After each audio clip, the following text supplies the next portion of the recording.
Yeah, very early actually. Anyway, it's just this strange times. So anyway, I just thought I'd do a video. It's just been such a strange week. Impossible to get along with anyone, and everybody just find it all so obnoxious, and it's just kind of funny. I've just never run into a period where I've found it so hard to like anyone. Not anyone, but just so many people are just so disappointing, and yeah, just in so many different little ways. I mean, and the inverse being that other people are just surprisingly generous and nice and all that shit. But it's just this idea of the people just surprise you. You're just saying, I thought I knew somebody, and then you don't really know them, and they certainly don't really know you. Um, so anyway, there's a lot of that on the internet here, just because a lot of the glib assholes have just become so obnoxious and insufferable. But like I said, it's also been happening with people that I know external to this YouTube thing.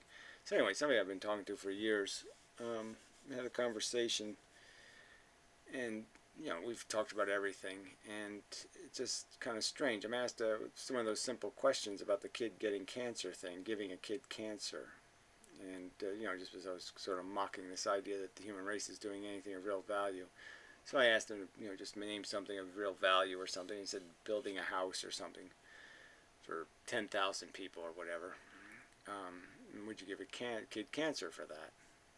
Actually do it, and you'd actually give a healthy kid cancer. He said yes. And I was like, okay, well, let's play with that a little bit. But, it was just it's a surprising answer, just because, the average 10,000 people aren't worth anything. I mean, when I put it to him in another way, would you give a kid cancer for 10,000 orgasms? No, he wouldn't do that. But what are the people who are going to live in this house or have a house, what are they going to do with the whatever profit they make out of this house? They're just going to do the same thing. They're just going to drink it away or hooker it away anyway on some no doubt crass pleasure. But it's just that first it just violates this whole imposition thing. I don't know how somebody could really do that. They would actually say that they could physically do that. Take a healthy kid, give it cancer for something that the human race is doing, or some group, or some, what I mean. Short of curing cancer, I couldn't give a kid cancer. I mean, for a Band-Aid to solve some personal problem somebody has, I'm going to give a kid cancer. I just can't see any logic in this. And again, but the fact that I can't see the logic is obvious because I'm this negative utilitarian kind of person. I just wouldn't impose and just the idea of imposing, I guess that's it. I can't think of anything worth imposing misery on something else to have. I can't. Yeah, I mean, except for relieving some kind of worse misery, and some worse misery that has some sort of necessary satisfaction, that isn't a worse misery created by stupid expectations, in the sense that some people just expect a living. They just say, I'm here, give me, and they're preposterously expensive in terms of they expect $1 million worth of health care or something, and they've worked 4 days into their whole life. That kind of stuff. It's just insanely inefficient and impractical. But anyway, I mean, just over the years of this conversation, it just seems like there's no way he could answer the question like that. Well, anyway, so we kept talking. And I went through the whole gladiator thing. I went through the whole explanation that, look, it's all your just psychology. There's nothing of real value in anything we do. All there is things being tormented. There's just chasing gratification of negative desires. I spend most of my time chasing things that the DNA molecule told me to chase. Food, sex, ego gratification, ambition. This is just DNA shit. This is just a dumb molecule telling me what the agenda is. I certainly wouldn't give a kid cancer for that. So anyway, and so I went through the whole thing, the Colosseum, the gladiator aspect of it. It's just attrition for no reason. It's just preposterous waste. I mean, all that whole conversation. Well, anyway, after a couple hours, then he came back and said, instead of 10,000, he'd give the kid cancer for 80 people. And so that's why I just said, oh, you get cancer, fucker. And he's one of those glib people who's, it's all this bold talk about, yeah, I'm ready for it. Go ahead, bring it on. It's like an anaconda bot or something. They're all set for it. They're all prepared. So they say, anyway. Talk is cheap, of course. But yeah, what can I say? It's just this idea that what's the difference between somebody who would give a kid cancer for 80 people to indulge in some, whatever, the comfort of having a home, and give a kid cancer for it, and Mengele. What's the difference? Mengele wasn't just torturing Jews for the fun of it. He was thinking he was advancing science, and this is all worth it. And yeah, might as well. It's progress. It's for the future. He had some sort of ambitions in terms of the value equation. But the bottom line is, it's the same difference. It's the same. He's assigning. He's telling somebody else what's worth what. He's imposing his definition of, I say I am worth it. I say what I'm doing is worth it. I will be an imposer. And the only time you can justifiably impose is to stop somebody from imposing. That's how bad imposing is. But anyway, I'm just saying as a practical matter, what's the difference? I can't tell the difference between Mengele's motivations and some asshole who wants to go rescue 40 homeless people who probably will burn their houses down or turn them into shitholes. Because that's why they're homeless in the first place usually, because they can't function. But anyway, I don't know, it's just a bizarre conversation. So anyway, I just think after all these years, somebody should know that you push the button once, right? I already pushed it by saying he'd give a kid cancer. And then I went through the whole imposition argument. The whole idea that there's just ethically no right to do that.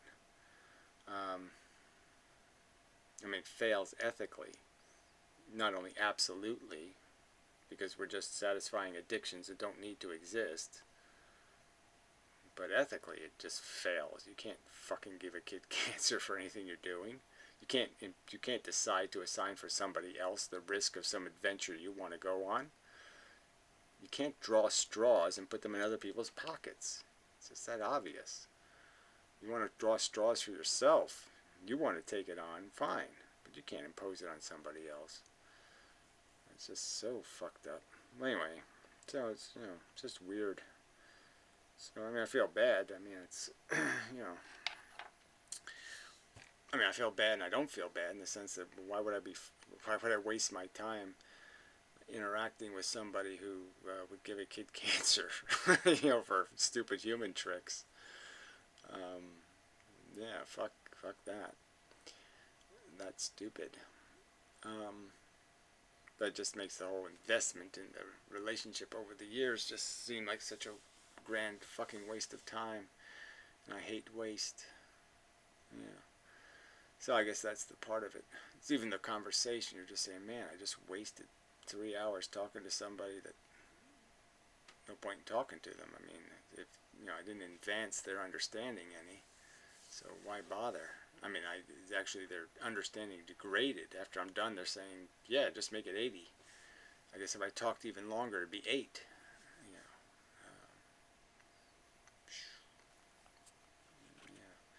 So anyway, just a perception. I haven't decided. I'm still trying to figure out what arguments are worth even having with human beings.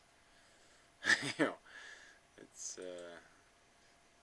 it's kind of thing where you just organize and create sides, and create hate groups or something. It's there's just nothing much else to do but figure out how to politically and as a practical way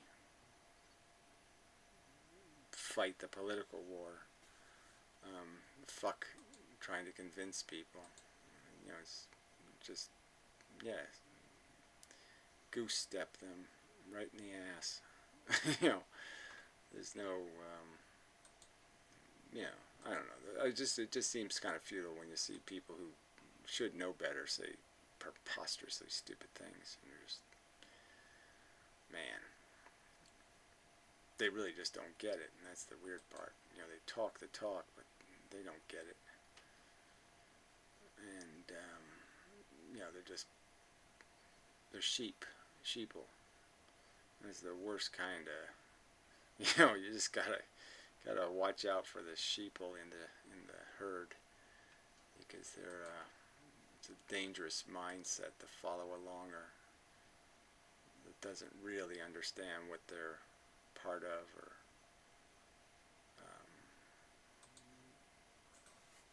you know, what they're invested in. And yeah, it just seems strange that I was invested in a person who doesn't have any more understanding than Mengele. Yeah, that's as small-minded as. So anyway, it's disappointing and irritating and frustrating, and it just gives me something to complain about. You know, I'm not gonna bother with Hoffaday and Piro. The rest of the fuckers can go eat shit and die. Inventive Harvest is pretty close to almost done with this guy too. I mean, you know, I made it pretty clear in the last videos. You know, I mean, I guess I can write words in big letters. You know, deal with the word addiction. Deal with the word imposition. He just keeps doing this economic crap. Thinks economics is efficiency. Efficiency, you know, analysis, and economics are different things. Economics is really about the flow of resources and money. You really can't use it as a word to replace efficiency, system analysis. And it really is just a subset. And in a way, it's a silly subset, because it isn't even system analysis in any broad sense. It usually just ends up being some stupid conversation between Darwinian capitalism and, you know, idealistic, silly communism. So anyway, I mean, there's no rational analysis of the thing in the middle. That's probably the only